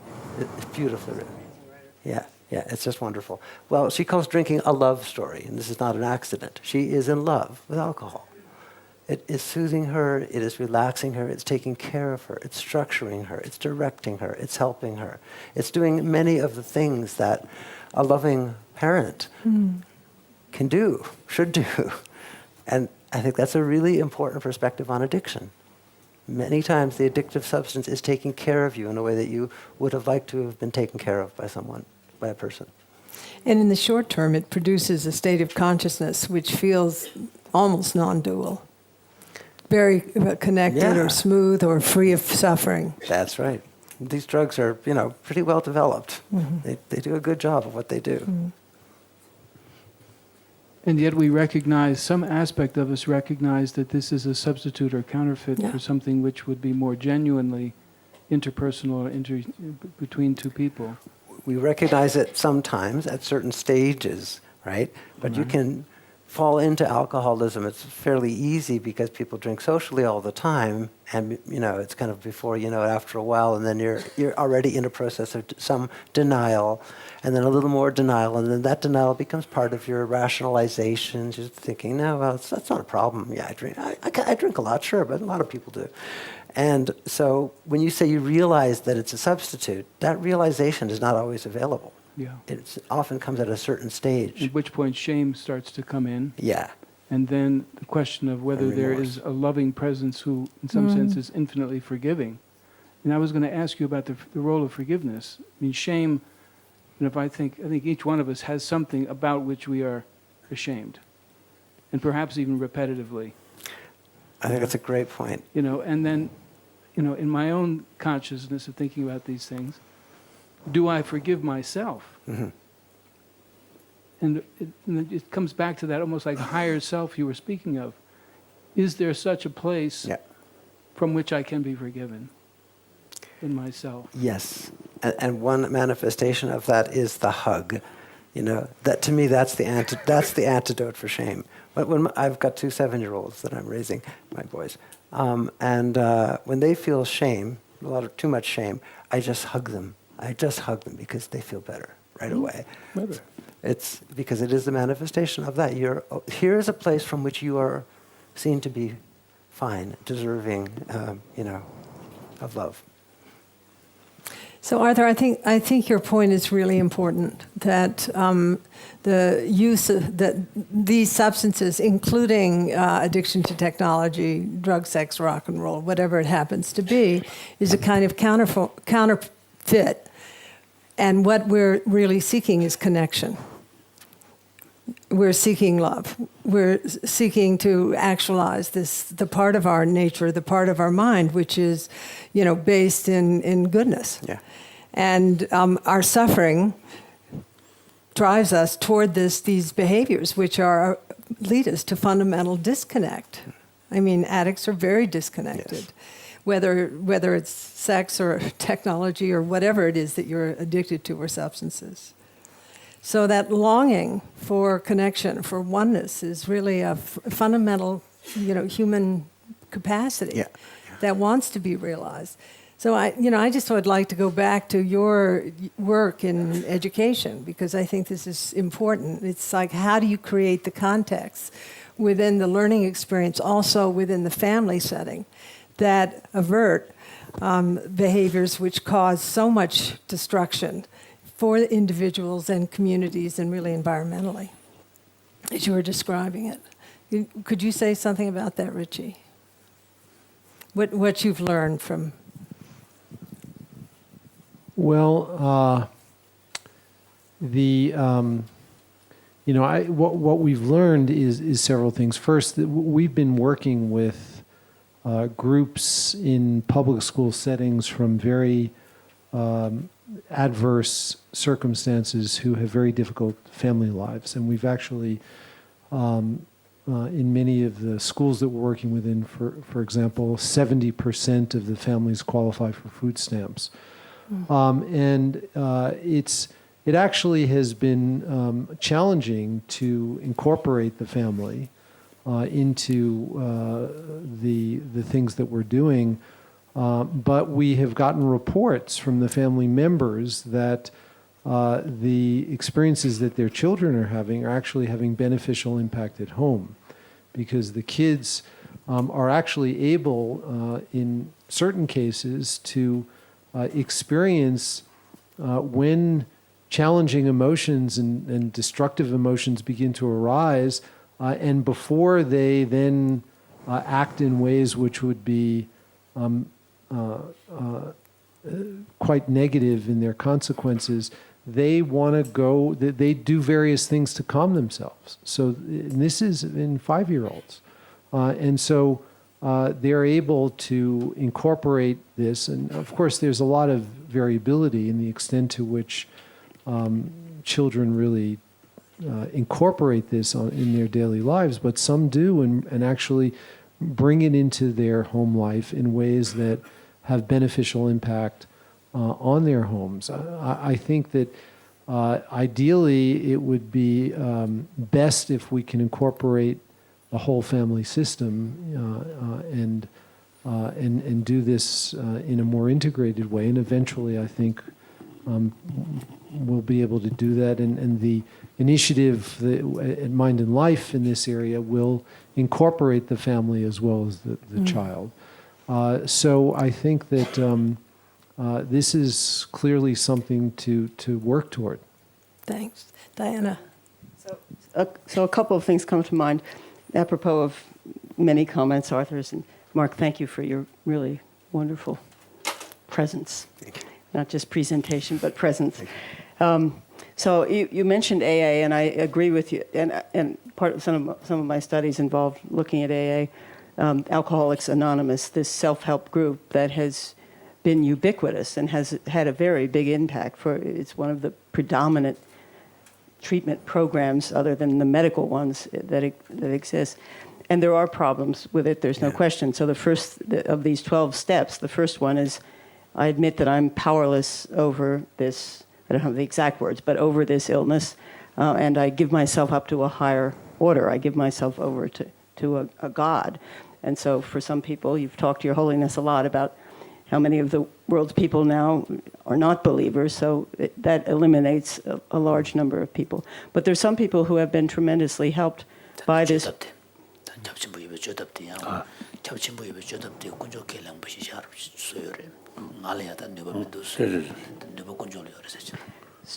So a number of people have been helped by this program, and there are elements of it, I think, that are more universal. If you set aside this requirement that you turn yourself over to God. So one thing is, and you mentioned this earlier, Your Holiness, that it creates a whole new social environment.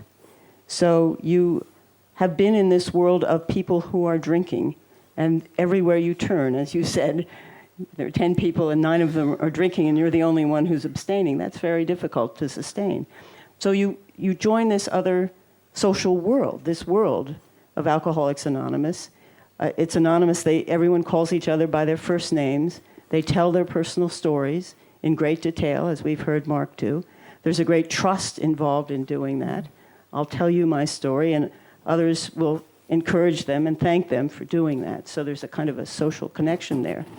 There are meetings available almost everywhere. If you go to conferences and all over the world, you see a little notation on the program that at 5 o'clock you can go to the meeting of the Friends of Bill W., I think who was the founder of this. That's their code.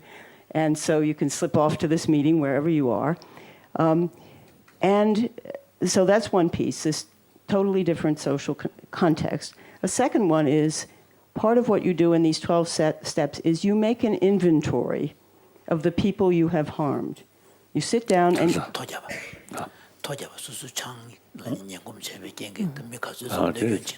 So you sit down and you spend, and it's step by step, so you can't do that until you become sober. But as you become sober, you make this sincere, deep inventory of how has my behavior harmed other people. And that's really, I think, deals with this shame issue. And then you make amends.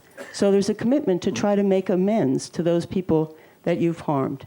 So that's a second element. A third element is everyone has a sponsor, someone who looks after, especially if you're new to the program. So someone who's been in the program, who takes you on and says, okay, Joan, I'm with you, I'm your sponsor. Call me up anytime, night or day, when this craving starts building in your brain, no matter where you are or I am. I'll get up in the middle of the night and I will come and I will talk to you until you get past it. That helps both the new person and the recovering person, because now you're helping other people. Mm-hmm. And obviously that's a part of the recovery process too. So there's lots, I think, in it to learn from, even though the whole package may not work for all people. The other thing I just wanted to say, it's unrelated to this, but the other day I went to a film that was showing in my hometown in Brookline, Massachusetts, that was a film about Richie's work, and it's called Free the Mind, and it was made by filmmakers from Denmark. From Denmark. And it's very beautiful and sweet, and we should all watch it at some point.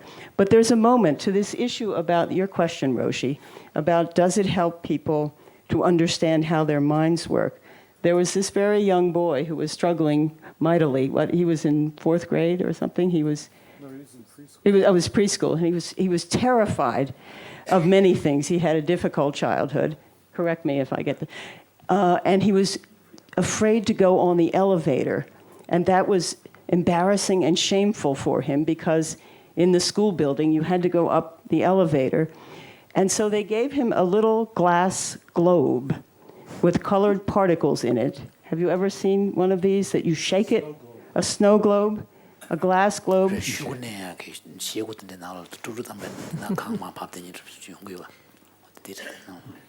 And they told him, when you get very upset, your mind is all confused.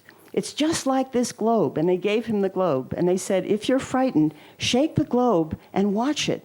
And pretty soon, all those particles will settle. And the globe won't be filled with particles.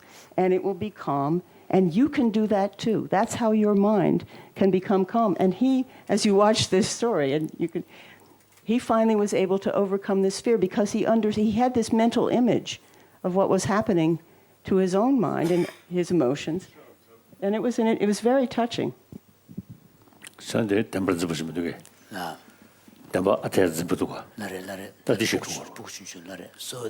what we see here is that there was what we see in this story was that the child is a particular construct, and that was the absolute.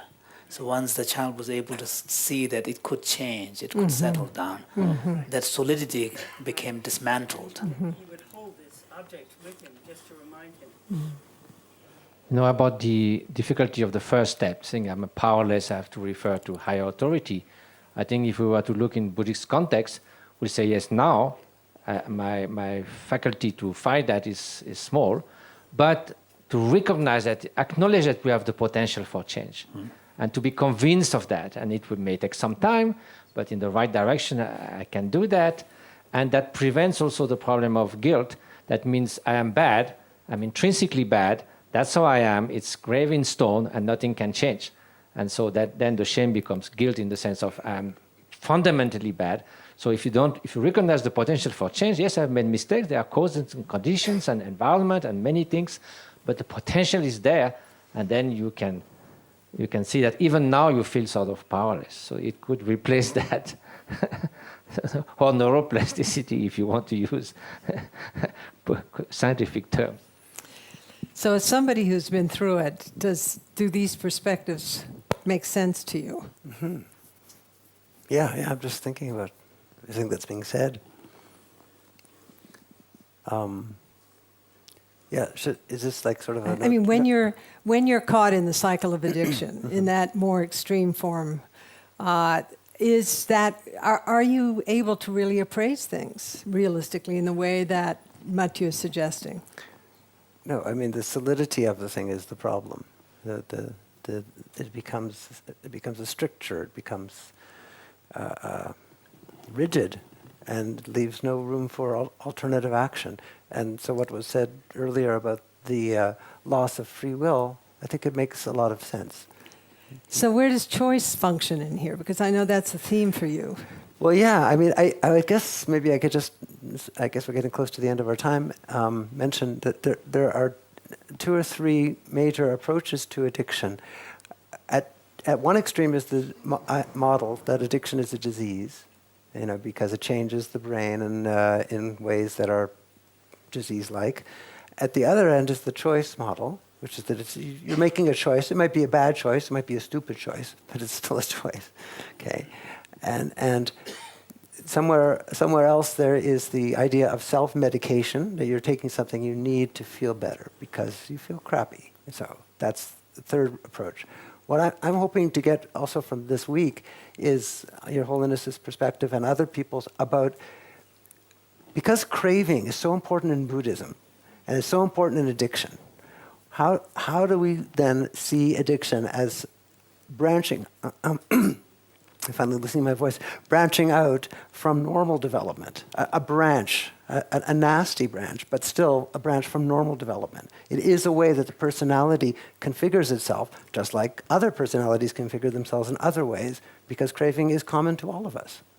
그런데 내가 들으시다는데 노조베 따단제베나 따당 리카시디 간다지 년공 그리디기 나절 이제 나절 된데 조답제 그지 시거스 다 초질이야 다디 간다지 gem발하쇼진 제목과 제제 두 침을슨 로단신 요르스 레데는 남배 나로야 세베고디 흉심부시 중국유대가라 세바데 개지무 찍어로부터 세바데 직동에게 시제 근데 알고 군주 addiction 좀 나로 세바데 개지무시 위인자다 나보다 체력이 돌랭게 돈에 양지 세바데 미규만 참말 열어봐 랑지수 용대 진자다 디돈에 addiction 람가 만들어야 탑람으로 붙이 삼단다 사버를 녀면 탱크도 달란데다 돌랭디 돈에 니마 가시지는가 되게 아주 공감이 지금 되게 awareness 했습니다. No. Yeah. So Rajiv talked about the important role of awareness. 되게 넘어서 I think that's the key thing. Key factor. No? Other any emotion,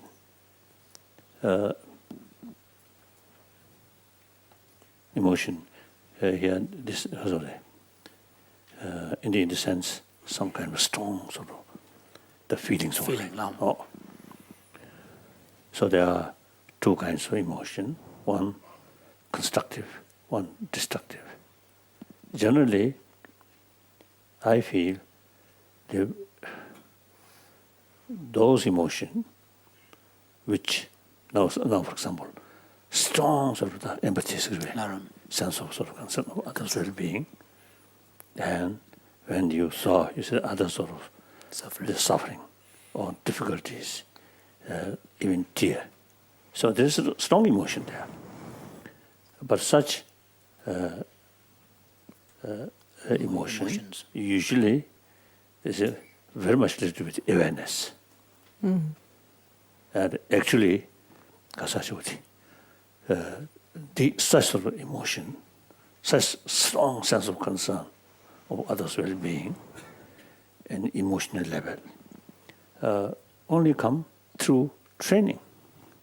Training means through awareness and familiarize. Then Craving. No? Craving. You see, these spontaneous sort of emotion. It's more instinctual. Yeah. Most of these are destructive, very much related with ignorance. So that took the ignorance 가 took. And that is 세바스는 낭배 슝나 몽구 슝기 하를 때디 가서 그래. 최도 그게 식시버 고를 칭지디 세바스는 송니. 송고를 때디 또서 또는 심을 것도 머리 보송도. Yes. So you're right that in the Buddhist sources there's a lot of discussion about craving, and craving is also seen as the root of unenlightened existence. But on the other hand, if you dig deeper, then underlying craving is this delusion and ignorance. So which is really seen as the kind of the more fundamental kind of root. So sort of beyond craving, there is kind of underlying craving is a form of ignorance or distortion. 그러니까 시보콜로 잘 주니 그랬더니 그냥 당구리 머리고 딴 거래. So you showed the tanka, the depiction of the wheel of life. The first in that chain is ignorance. 당구리 ignorance 이제 소도 소모트나 세렌들이 용대 그래. So the understanding is that if we are not able to intervene at that stage and tackle the problem of ignorance and delusion, then the rest of in the chain is going to follow. So ignorance-ly 니도 왔다. 다 안다 가지고 있어야 돼. 다 간다. 윤절로 뭐 때문에 윤절로 뭔가 머리고 살 때가 알리고 왔다. So then in the Buddhist sources we speak of ignorance, even ignorance at two different levels. One is ignorance pertaining to the cause and effect dynamics. This is what we are talking about here. And then the underlying this is a deeper ignorance, which is the ignorance pertaining to the ultimate nature of reality. So 가서 awareness that. 그 든지 제베는 딘데우 든지 중거리 다 딘 주데 소소 강에 대거리 도시 연구를 다들 셔베이나 근데 다 도매하지 연구로다. So if we are 다 able 이제 to 도매야 domsum 영향이야 게임하고 싶고도아. So if we are able to bring greater awareness, particularly of the causal dynamics, then we become more aware of the consequences of a particular type of behavior and pattern. And then on that basis, we can exercise the restraint. But even then, to be able to exercise restraint and apply it, it does require other factors as well. So with addiction, the craving, addiction is about wanting to reproduce a state over and over again, which is ignorant because we are impermanent, and wanting to be something that you're not, which is to feel a certain way, which you don't feel. And all these, would that be examples of the kind of ignorance that one has to both get through?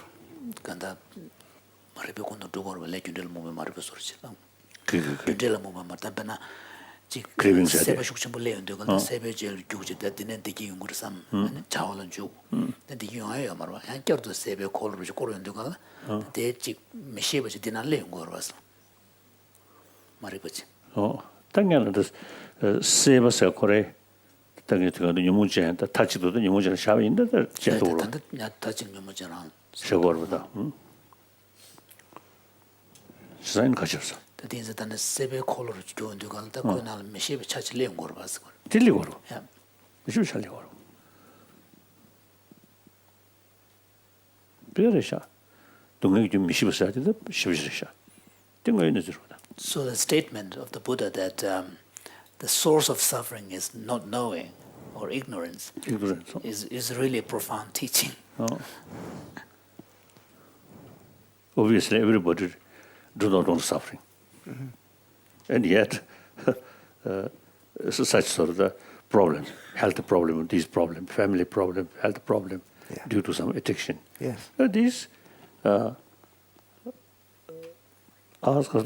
self, because of the creation. You do not want suffering, but a lot of suffering, your own creation. Why? Ignorance. And I think awareness, also there are different degrees. Awareness, intellectual level, yes. If you do this, yes, the negative consequences come. But that alone not sufficient. The full sort of the conviction need. The full conviction, then really because of the carry the action. Action. That's a good point.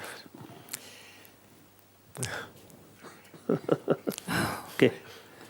Your Holiness, thank you so much. Your reflections are really extraordinarily helpful for us as we begin to open or unpack the issue of craving and addiction. And Mark, I want to especially thank you for your transparency.